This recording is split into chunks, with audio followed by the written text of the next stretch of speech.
Hello, BookTube. I thought I would do something special today and go through my reading desk. We're going to go through what I have on my desk, what's in the drawers, and like what's generally around what I read all the time. So let's start with like what's around it. Obviously, I have books here. On the shelf here that you see, this is pretty much my 20th century stuff, like 20th century first. So I can easily reach Kafka, I can reach Woolf, I can reach I don't know, The Outsiders or whatever. But that's mostly here. This is what I face when I sit down. I face Anise Nin and Sylvia Plath. But it's good because when I sit like here, I have all of my ancient classics over here.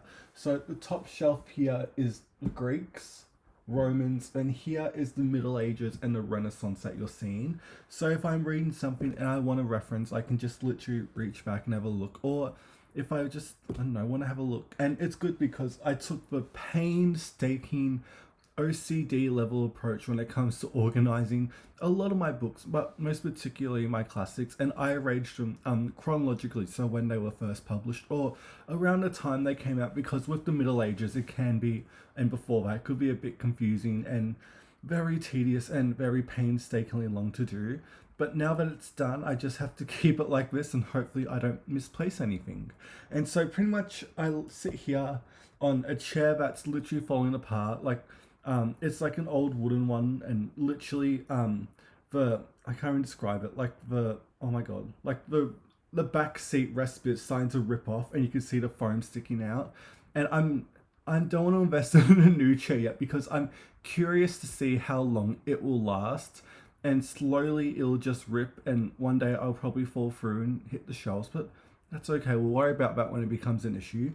So that's what we have here. I also have, it comes really good for filming too, is I have an old, like when you buy like a cheap piano and it comes with like a stand.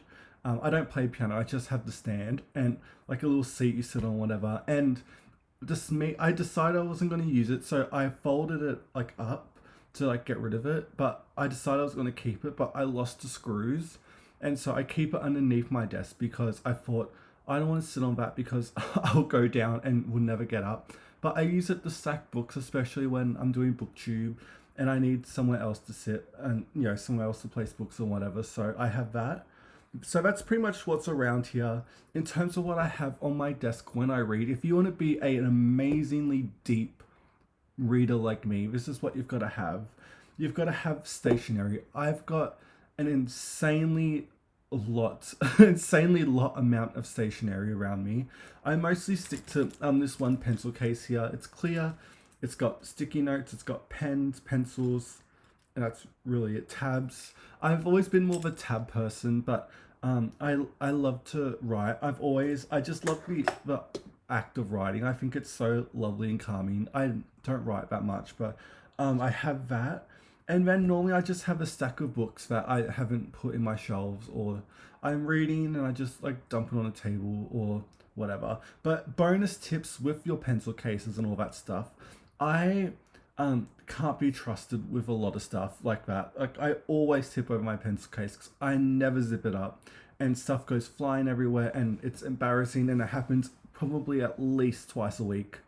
And so that's why you won't see a lot of plants or candles, just because I'm too lazy to take care of them, and I can't even trust myself with a pencil case. So let alone me with a candle with my hair and the most flammable things around me, I'm gonna die. But anyway, so I have a pencil case, and bonus tips if you drop it or spill it, or just toss it on the floor. So anyway, the books we have here, this is what I just have on my table right now. I have this Pope one. We've got some Pope. I recently done a poetry Thursday or whatever it was, so I still have my anthology right there. I have Dumas. I recently read this one. I audiobooked it, but I don't know why I brought the book out on my desk, so I was going to audiobook it, so it's just sitting there on my desk right now. And then I have Waverley by Sir Walter Scott, and that's just because I haven't put it away yet, but eventually I'll get there soon. And then I have probably one of my most unhinged things like I've ever written, and this is when I pass away and people find this book, it's gonna be concerning. It's gonna be like the Book of the Dead from the Evil Dead or whatever it is, and it's my TBR book. This is just a book I found, like just empty lines or whatever. And it is insane because I'm a list girly and I love writing lists, but I don't ever follow them, and I randomly write ones that I don't know. I look back and I'm like, why did I write this? Like this one here, opening page, we have just Melville and a bunch of his books and just random ticks near them. I don't know why I ticked these. I've read all of them, but I don't know why there's a tick, so we'll just worry about that till it's later. Then we have like TBRs, like a lot of failed TBRs over the years. Like I done a Victorian, a Trollope and Victorian TBR here, and like a lot of the Brontes and just some other stuff like that. Please comment on my writing because I want to feel confident about that. Then I've got like a Russian TBR here, ancient works. Like it's literally just pages of lists, and it's so long. Got the shark books I just wrote in all caps. Like it's so unhinged, and I love it so much. And there's sometimes I'll even add lists just to make it even more confusing. There's no order. There's literally nothing to it, and I'm so proud of it. It's so wild, and there's random pages where there's nothing. Like I wanted to do a Nora Roberts TBR, but I lost. I don't know why I didn't finish writing it. And Pulp Authors, of course, we have some more stuff. This is one of my favorite things ever. There's Sea Monster books I wanted to do, non-fiction November 2024. There was a Goodreads Sea non-fiction challenge I wanted to do, and I went through all of Goodreads non-fiction that related to the ocean, and I read all of them, and all the way from 2015 to 2023, and in 2024 they done there was a really good Marco Polo one about him in Hawaii. That was really lovely. I didn't write that down. I don't know why. But here they are, non-fiction, November 2024. What did I want to do last year? What else? I wanted to do Amelia Earhart. I want to do like a really good biography of her, but I never got to it, and I don't know why. What else do I have in here? This is so fun. I have books about birds that I never got to. Reading plans, new releases. I never keep up to date with that. But one of my favorite ones, there's a Bodice Ripper TBR that I wanted to do. The most unhinged thing in here is I wanted to do all the book clubs I know of, and I didn't get to all of them, but this is what it looks like. Like literally, it's insane. And I have all the intentions of joining, like, you know, the Randy Ray's book club and Game of Tomes and Blades and Bodice Rippers book club. Like I want to do all of them, but I just give up and it gets too much. But that's okay. And that's really, I've got nothing here. So I'll just chuck that on the floor. Then, so after that we have the drawers. Now, I don't know what's in these drawers. I haven't looked in a while, so I'm just going to open it and we'll have a look. So first thing we have is glasses. What are they called? These glasses, not containers. I never get rid of them because I don't know what to do with them. So I have like 4 of them right here. Because I wear my glasses all the time, and I literally don't ever take them off because, again, I just need them. So I keep the cases, but I don't know why, and I don't feel like I should get rid of them because, I don't know, I spent money on them and I feel like I should just keep them. They look nice. Then I have a random Midsummer Night's Dream booklet when I went to see it. And then here, I haven't seen this in so long. This booklet, 2 years ago, I went through all of Billy Shakespeare's plays. I read through all of them and watched I watched a handful. Mostly some of the ones I didn't really understand as when I read them. But I had my little list here of, Jesus, I don't know what that was. But I had a little list of an attempted chronological order because I thought, why not? And I went through all of them. I pretty much done like an overall thoughts, themes, and like best lines, and I would rate them out of 5 stars. And I didn't do all of them because I gave up. I got all the way to King Lear. I didn't finish writing King Lear. This is what it looks like. I didn't finish, but I'll show you what what I wrote pretty much. And this is cringy because I haven't seen this in literally 2.5, maybe 3 years since I've looked at these, and I'm not ready to see what I think of them. For Henry VI, the first plays I read, this is what they look like. Henry VI, I wrote, in terms of overall thoughts, it was a poor attempt of a Marlowe play. Writing shows signs of lyricalism. I can't even say that word. Joan of Arc is an underrated character and is portrayed as a more Falstaff style character. Look at me being smart. I wrote themes and I ranked the parts. I liked pretty much the way they came out. Part 1 was my favorite. Part 2, then part 3 I didn't like at all that much. I also had worst lines. And for me, the worst line in Henry VI was part 1, act 4, scene 7, lines 29 to 32. For some reason, I thought I had to write that down. But I do like the early plays. I like Richard III. I never liked Two Gentlemen of Verona. What else did I think? I do like A Comedy of Errors. Oh my god, this is so fun to look at. King John I loved. No, I didn't like King John. I thought I did. Midsummer Night's Dream, iconic. In terms of my favourite Shakespeare's, like the ones that are like, because I never know what to say when people ask me what's my favourite Billy Shakespeare play, because I get so overwhelmed because there's so many. And I always say, I love Julius Caesar and As You Like It, but 12th Night for me is a bit of an underrated one. I would say in my notes for 12th Night, I wrote, objectively the best comedy play. That's really it. And I just literally wrote, everyone is crazy. But my favourite one, Shakespeare play, is always been Measure for Measure. I think it's the most beautiful. The scene, Acts 4, Scene 3, lines 21 is my favourite. I don't know. Because I don't have a Billy Shakes near me right now. I can't go to it. Isabella is Shakespeare, is Shakespeare's most provocative character, and I just wrote, it's one of the most bitter things I've ever read. But anyway, I gave up halfway through, but I also kept a list of my favorite Shakespeare characters here. In terms of my favorites, apparently I wrote down Falstaff, Rosalind, Hamlet, Largo, Lear, Edgar, Edmund, Macbeth, Cleopatra, the Bastard, of course, Richard II, Juliet, Botten, Portia, Skylock, Prince Hal, Brutus, and it just keeps on going on and on. Timon, of course, is lovely. Lear's Fool, I do like as well. That's, I don't know.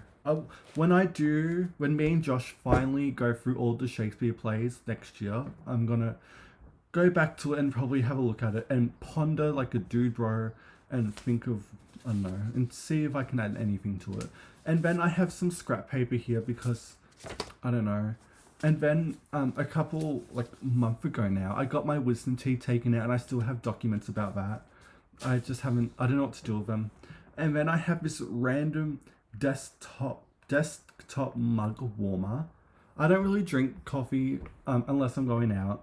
And I do like a tea, like an Irish breakfast or like just a green tea. And I just haven't opened it yet. And then I have an empty notebook. And then, what else do I have here? I have this random notes here. What's in here?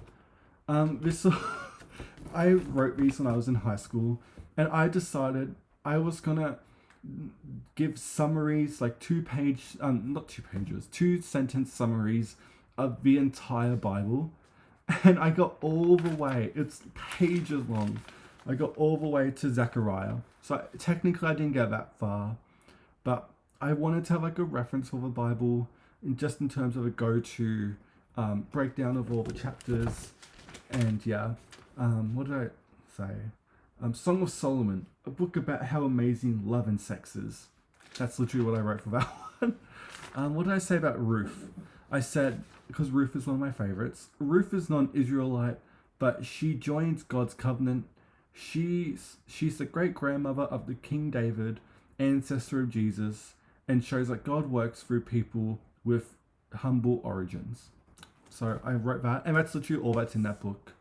And then I have another a random notebook that literally has nothing in it at all.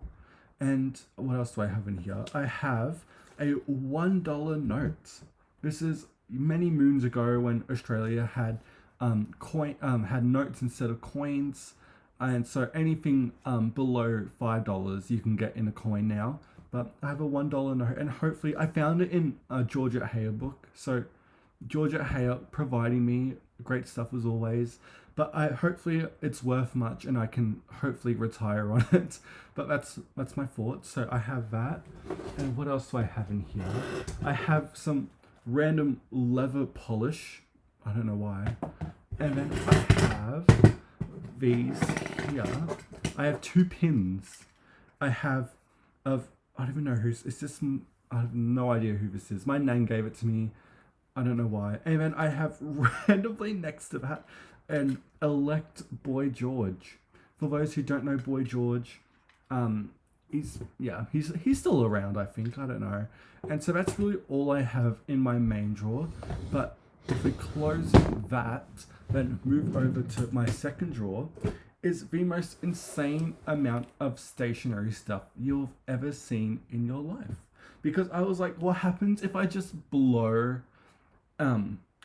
like an entire early paycheck on stationery? And so I did. I went to a supply shop, and I literally brought everything.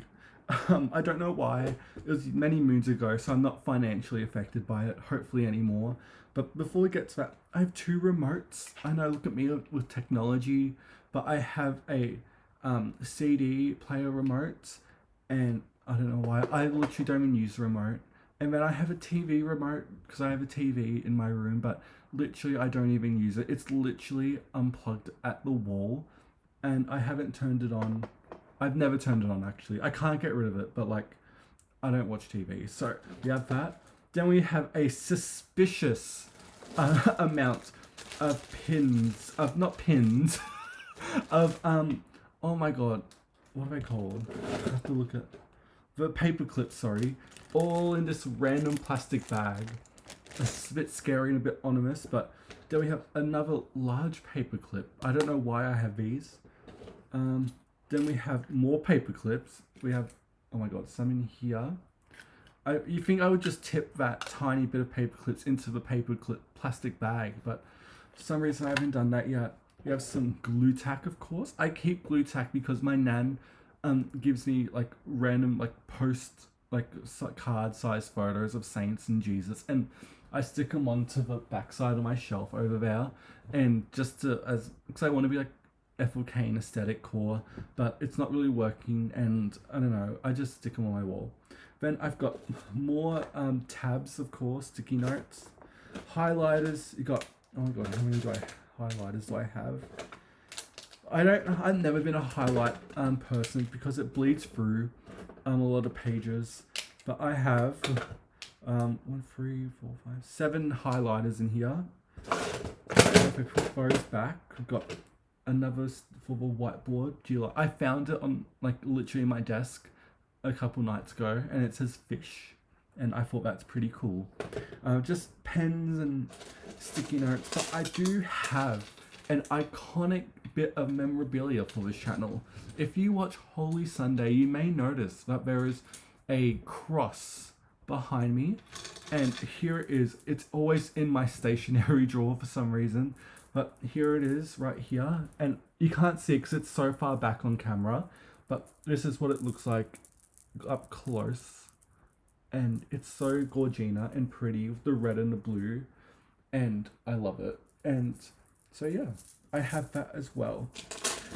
And so looking around, that is literally all of everything that's on my desk. I do have this bright light so I can read because my eyes are awful and I need that. But yeah, that was my reading desk. If you want to be like me and read like me, if you want to aspire to be me, have some of these stationery stuff around, have a whiteboard, have remotes that you don't use, have a weird bag of paper clips, and have a entire book full of TBR lists that you don't use. And yeah, that was me going through where I read, and thank you so much for watching BookTube, and I will see you next time.